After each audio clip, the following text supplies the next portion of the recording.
C'est l'un des destins les plus incroyables de la Seconde Guerre mondiale, celui d'Alfred Nakache, alias le nageur d'Auschwitz.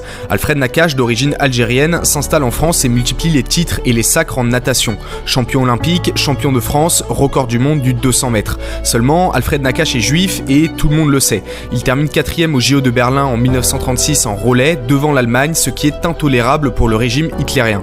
Au début de l'occupation en 1940, Nakache, à Toulouse en zone sud, est relativement épargné. Vichy l'autorise à continuer à nager alors que les juifs sont normalement interdits de pratiquer des sports de haut niveau. Mais en 1943, l'occupation s'est considérablement durcie et Nakache est finalement arrêté par la Gestapo et déporté à Auschwitz avec sa femme et sa fille qui sont immédiatement gazés. Il devient alors la bête de foire du camp. Les Allemands s'en amusent et lui demandent parfois de plonger dans une eau glaciale pour faire des démonstrations. Il survit au camp et réussit l'exploit du retour à la compétition en redevenant champion de France. Il meurt lors de son kilomètre de nage quotidien en 1983.